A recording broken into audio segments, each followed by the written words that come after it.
नमस्कार। आज के इस खास विश्लेषण में आपका स्वागत है। देखिए, आज हम जिस विषय पर बात करने जा रहे हैं ना, वो सच में बेहद गंभीर है। आपने यूएई के एक न्यूक्लियर पावर प्लांट पर हुए हालिया ड्रोन हमले के बारे में तो सुना ही होगा, लेकिन बात सिर्फ मिडिल ईस्ट तक सीमित नहीं है। आज हम समझेंगे कि कैसे इस हमले के तार सीधे तौर पर हमारे भारतीय उपमहाद्वीप के लिए एक बहुत बड़े खतरे से जुड़े हुए हैं। तो चलिए, बिना किसी देरी के इस पूरे मामले की तह तक चलते हैं। अब जरा इस पर गौर कीजिए।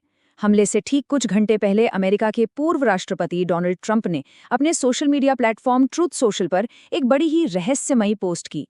एक अमेरिकी नौसेना एडमिरल की तस्वीर, पीछे ईरान के झंडे और कैप्शन में लिखा था, ये तूफान से पहले की शांति थी। मतलब ये साफ इशारा था कि अमेरिका और ईरान के बीच कुछ बहुत बड़ा पक रहा था और शायद किसी को बस एक चिंगारी का इंतजार था। तो आज के हमारे इस विश्लेषण का एजेंडा कुछ इस तरह रहेगा। सबसे पहले यूएई न्यूक्लियर हमला, फिर हवाओं का रुख और भारत पर मंडराता खतरा, इसके बाद इसका घरेलू प्रभाव, अमेरिका और ईरान की मांगे और आखिर में हम इस कूटनीतिक गतिरोध को समझेंगे। चलिए सीधे अपने पहले पॉइंट पर आते हैं, यूएई न्यूक्लियर हमला और ये तत्कालीन संकट क्या है। इंटरनेशनल मीडिया रिपोर्ट्स के मुताबिक यूएई के एक न्यूक्लियर पावर प्लांट पर ड्रोन से हमला किया गया है। इस हमले की वजह से फैसिलिटी के बाहर रखे एक जनरेटर में आग लग गई। अब थोड़ी राहत की बात यह है कि फिलहाल किसी तरह के रेडिएशन लीक या किसी के घायल होने की कोई रिपोर्ट नहीं है। आईएईए यानी अंतर्राष्ट्रीय परमाणु ऊर्जा एजेंसी भी इस पर अपनी पूरी नजर बनाए हुए है। लेकिन आप खुद सोचिए, एक एक्टिव न्यूक्लियर प्लांट पर हमला, ये अपने आप में एक बहुत बड़ी ग्लोबल इमरजेंसी है। अगर हालात बिगड़ते हैं तो इसके नतीजे वाकई विनाशकारी हो सकते हैं। अब आते हैं दूसरे और हमारे लिए सबसे अहम हिस्से पर, हवाओं का रुख और भारत की तरफ बढ़ता ये जोखिम। इस मैप को ध्यान से समझिएगा। जो हाई एल्टीट्यूड विंड करंट्स होती है ना, यानी बहुत ऊंचाई पर बहने वाली हवाएं, वो हमेशा पश्चिम से पूर्व की ओर चलती हैं। अगर कोई भी न्यूक्लियर फॉलआउट या रेडिएशन फैलता है तो वो इन्हीं हवाओं के सहारे सफर करेगा। शुरुआत कहाँ से होगी? ईरान और पर्शियन गल्फ से। फिर यह हवाएं अफगानिस्तान और सेंट्रल एशिया की तरफ बढ़ेंगी। वहां से ये पाकिस्तान में एंटर करेंगी और फिर सीधा उत्तर भारत, खासकर दिल्ली की तरफ। तो आप देख सकते हैं कि फॉलआउट का ये खतरा हमारे लिए कितना डायरेक्ट और रियल है। और बात सिर्फ उत्तर भारत की ही नहीं है। एक तरफ जहां उत्तर की हवाएं पाकिस्तान से होते हुए दिल्ली आ रही हैं, वहीं यूएई की तरफ से जो हवाएं उठती हैं उनका रुख सीधे दक्षिण की ओर है।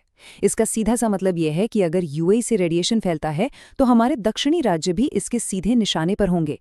यानी उत्तर से लेकर दक्षिण तक पूरा का पूरा भारतीय उपमहाद्वीप इस संभावित खतरे की जद में आता है। तो चलिए देखते हैं कि इस पूरी स्थिति का हमारे पर्यावरण और अर्थव्यवस्था पर क्या घरेलू प्रभाव पड़ सकता है। देखिए, अगर रेडिएशन भारत तक पहुंचता है तो सबसे पहला और बड़ा खतरा होगा एसिड रेन यानी अम्लीय वर्षा का। आप खुद सोचिए, इसका हमारी खेती पर, हमारे मौसमी एग्रीकल्चरल आउटपुट पर कितना भयंकर असर पड़ेगा। और यही तो हमारी इकोनॉमी की रीढ़ है। इसके अलावा लोगों को रेडिएशन से बचने के लिए लंबे समय तक घरों के अंदर ही रहना पड़ सकता है। आर्थिक मोर्चे पर इसका सीधा असर पड़ेगा। इंटरनेशनल ट्रेड रूट डिस्टर्ब होंगे, पेट्रोल डीजल के दाम आसमान छूने लगेंगे, सोने की कीमतें भागेंगी और महंगाई दर में ऐसा भयानक उछाल आएगा जिसे संभालना मुश्किल होगा। ये सिर्फ एक युद्ध नहीं है, ये सच में एक आर्थिक सुनामी साबित हो सकता है। और इसी संभावित आर्थिक संकट और ऊर्जा पर पड़ने वाले दबाव की गंभीरता को देखते हुए हाल ही में प्रधानमंत्री ने वर्क फ्रॉम होम और लर्न फ्रॉम होम जैसे कदमों को अपनाने पर काफी जोर दिया है। इसका सबसे मुख्य उद्देश्य क्या है? देश में ईंधन की खपत को तेजी से कम करना और उसे बचाना।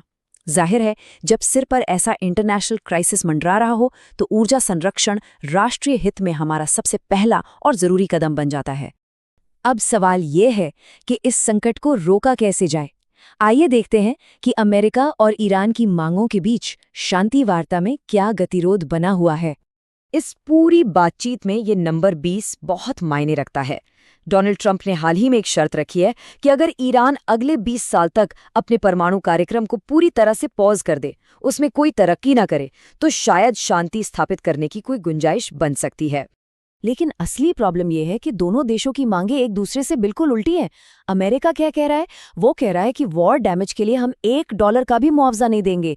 ईरान सिर्फ एक ही न्यूक्लियर फैसिलिटी रख सकता है और उसके जो भी एसेट्स हमने फ्रीज किए हैं वो हम वापस नहीं करेंगे। अब इसके बिल्कुल उलट ईरान की मांगे देखिए। उन्हें युद्ध में हुए नुकसान का पूरा भारी भरकम मुआवजा चाहिए। वो चाहते हैं कि भारत और जापान जैसे देशों को तेल बेचने पर लगे सारे सैंक्शंस हटाए जाएं और उनकी फ्रीज की गई संपत्ति उन्हें वापस मिले। साफ दिख रहा है कि दोनों के बीच कोई तालमेल है ही नहीं। और इसमें एक बहुत बड़ा पेच फंसा है। इस 400 के नंबर पर अमेरिका की एक बहुत ही सख्त डिमांड है कि ईरान अपना 400 किलोग्राम संवर्धित यूरेनियम यानी एनरिच्ड यूरेनियम उन्हें सौंप दे। ये वही यूरेनियम है जिससे परमाणु बम बनाए जा सकते हैं। अब जाहिर सी बात है, ईरान किसी भी हाल में इस शर्त को मानने के लिए तैयार नहीं होगा। इसके अलावा भी कुछ ऐसी क्षेत्रीय मांगें हैं जिन्होंने पूरी कूटनीति को बेहद उलझा दिया है। ईरान चाहता है कि लेबनान समेत सभी मोर्चों पर सीज फायर हों, और एक बिल्कुल नई शर्त ये भी सामने आई है कि स्ट्रेट ऑफ हॉर्मुज पर ईरान का पूरा कंट्रोल और संप्रभुता मानी जाए। अमेरिका के लिए इस तरह की रीजनल कंट्रोल वाली मांग को मानना काफी मुश्किल है। तो फिर आखिर ये कूटनीतिक गतिरोध सुलझ क्यों नहीं रहा है? समझौता करना इतना मुश्किल क्यों है? देखिए, ये बातचीत रुकी होने के 3 मुख्य कारण हैं।